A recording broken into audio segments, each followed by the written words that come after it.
Hello and welcome to this edition of Back in History.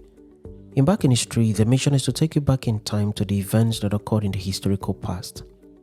In this edition, we take you back to the January 1966 coup that took place in Nigeria. The coup that many people have described as being the bloodiest in the history of Nigeria. This video is a continuation of our series on the names and faces of the 7 majors of the Nigerian army that took part in the coup. Recall that we have already published videos on Major Chukwumakadona Nzeogu, Major Chris Anofuru, Major Humphrey Chukwuka, and Major Emmanuel Ifajuna. In this video, we direct our attention to Major Donatus Okafor, the commander of the Prime Minister's Brigade of Guards. The Prime Minister was one of the persons killed in the coup. How was it possible to recruit the commander of the Brigade of Guards into the coup plot that had the propensity of ending the Prime Minister's life, and which indeed ended his life? Do remember to subscribe to the channel by clicking the subscription button on the right hand corner of your screen for regular updates on the vast historical narratives of Nigeria and Africa. Donatus Okafor was like a son to the first Prime Minister of Nigeria, Abubakar Tafawa Balewa. Donatus was born and bred in Kaduna. He spoke the Hausa language fluently. When he was posted to work with the Prime Minister, he was seen on a number of occasions conversing freely with the Prime Minister in Hausa language. In reality, a Hausa man feels at home when he meets another person speaking the Hausa language with him. For him, that person is a brother. This is applicable in most places, even till this day. Donatus Okafor was very free in the Prime Minister's residence and could go in and out of the residence at any time of the day, even at night, without being questioned. Everyone in the Prime Minister's household knew him personally, and they also conversed freely with him in the Hausa language. No one had any reason to suspect that he could be part of a plan to unseat the Prime Minister, who was a father to him, let alone be part of a plan that ended his life. In most countries of the world, the head of government enjoys extra security through a standby elite team, usually known as the Brigade of Guards. This is the closest security outfit to the head of government. It is like the last buffer for him. Its members are drawn from the best in the armed forces of the country, and their loyalty to the head of government is unnegotiable. They must be ready to die in the worst case scenario so as to save the leader of the country. Only trusted persons can be appointed into the elite team. As noted earlier, Major Donatus Okafor was the commander of the Brigade of Guards for Prime Minister Tafawa Balewa. The security of the first family was largely in his hands. It was thus a dangerous reality that the commander of the Brigade of Guards was involved in the plot to remove the Prime Minister from office, dead or alive. The Prime Minister was oblivious of this and therefore did not hide his itinerary from Major Okafor and the people within the presidency. As commander of the Brigade of Guards, Okafor was in charge of the Federal Guards Officers' Mess. As part of the coup plot, this mess was to serve as the meeting point for the coup plotters in Lagos. They were expected to bring their captives dead or alive to the mess to enable the coup plotters determine their next line of action. In essence, the highly secured and highly reserved Federal Brigades Officers' Mess had been given away by its commander, Major Donatus Okafor. The residence of the Prime Minister had also been compromised by its commander and given away, and the stage was set for the spoil. Perhaps as a result of his closeness to the Prime Minister and members of his household, Okafor chose not to be the one to arrest the Prime Minister personally. He offered to go for the arrest of other persons. He went for the arrest of Lieutenant Colonel Unegbe and Brigadier Maimalari. Some reports also say that he was the officer assigned to arrest General Ironsi. The person that was assigned to arrest the Prime Minister was Major Chris Anofuru. The security architecture of the Prime Minister's residence having been compromised by the commander of the Brigade of Guards, it was easy for Major Chris Anoforo to go in and arrest the Prime Minister without any resistance whatsoever. The Prime Minister, Tafawa Balewa, was arrested and taken away. He was lucky to be taken away alive. Where he was taken to, the Prime Minister did not know. It was in the dead of the night. It was around 2:45 a.m. The Prime Minister was as confused as anyone else would be in a similar situation. He sat in the vehicle with fully armed soldiers. There were guns everywhere around him. Several thoughts would have played in his mind. But like the lamb in the slaughter, the Prime Minister had no options. He just had to follow his captors to wherever they were driving him to. He was first driven to the Federal Officers Guards Mess in Dodan Barracks, Lagos. On arrival, he met other very important persons of government and of the military that were also arrested and taken to the mess. He was not allowed to interact with them, but he could see and identify them clearly. The officers' mess was the initial meeting point for all the coup plotters to arrive with their captives, dead or alive. The plan was for the coup plotters to have the initial assessment of the success of the coup at the mess before taking a decision on what to do next. Several persons were brought in here.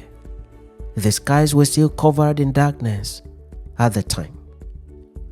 When the initial assessment was made by the coup plotters, it was clear that the coup did not go as planned. There were many failures and disappointing reports. Some of the key targets were not arrested.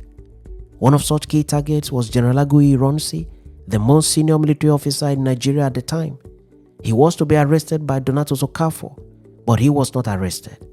Donatus Okafor did say that he was unable to find him at home for purpose of arrest. Ironsi then rallied loyal troops against the coup plotters, and the coup was successfully truncated. When the coup plotters realized that they were being rounded in, they opted to abandon the plot. For those that were killed, their corpses were loaded into waiting vehicles at the mess and driven away. For those that were still alive, they were moved into the same vehicle in the midst of the corpses and driven away, and along the way, at lonely portions of the road, they were brought out and shot. Prime Minister Tafawa Balewa, Finance Minister Festus Okotie-Eboh, and other very important persons were among those that were brought out and shot on the road.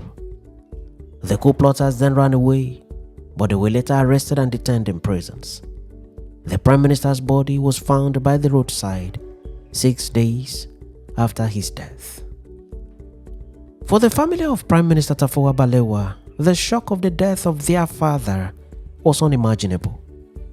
The fact that their father's close bodyguard and commander of the Brigade of Guards was involved in the coup made the entire narrative difficult for them to comprehend. But it was what it was. The doors had been left open by the Prime Minister's close security personnel, and the Prime Minister was taken away to embark on a journey of no return. When his body was recovered, it was flown to his hometown of Bauchi, where he was committed to Mother Earth. Major Donatus Okafor's date of birth is hardly found in recorded history, but one can guess that he was of the same age bracket with Major Kaduna Nzeogu and the rest of them. They were all majors in the army, and most of them were classmates in secondary schools, or not more than one class ahead of the other. Nzeogu, for instance, was born in 1937, while Emmanuel Ifajuna was born in 1935. Chris Anoforo was born in 1938. The coup plotters were simply in their late 20s at the time of the coup. They had promising careers in the military, but their careers were truncated by their involvement in the bloody coup of January 1966. Donatus Okafor lost his prestigious position as commander of the Brigade of Guards, lost his career in the military, and also lost his liberty. He was imprisoned from the moment of his arrest till his death. He was an alumnus of the Mons Officer Cadet School, Aldershot, England, where he graduated in 1958. Following his arrest, he was detained in the federal prison at Abeokuta. He was here awaiting the decision of the new head of government, General Aguiyi Ironsi, on whether the coup plotters should be arraigned before a military court-martial or not. The decision of Ironsi did not come until July 1966, when Ironsi was killed in yet another military coup. The said coup was a revenge coup, and the actors were soldiers from the northern region of Nigeria who held the strong opinion that the first coup was a coup against the north. These soldiers did not hide the fact that this was a northern coup, and in most narratives in Nigeria till today, this fact has not been denied. It was a coup in retaliation. At the time of the revenge coup, Major Donatus Okafor was still in detention at the federal prisons at Abeokuta.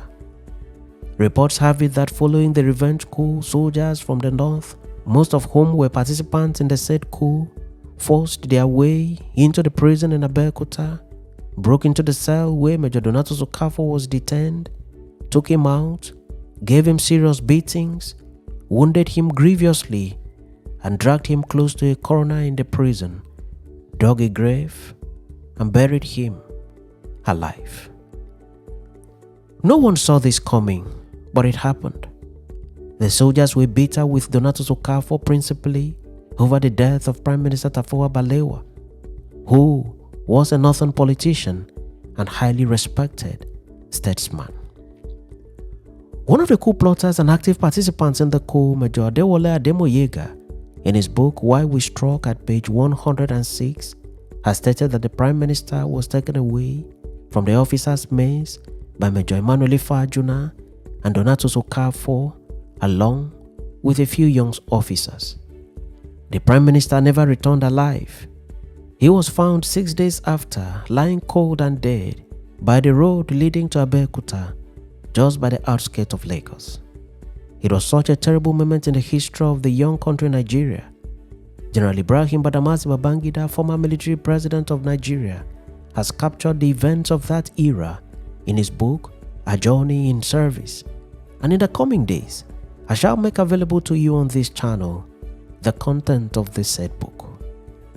I thank you so much for always keeping me company on this channel and for giving me the encouragement to continue in this mission for the discovery, preservation, and documentation of the deep historical narratives of my country Nigeria and the continent of Africa as a whole. I appreciate your views and your regular sharing of my videos on multiple platforms. I remain your friend and host Ekemi Nudim, wishing you the best in all you do.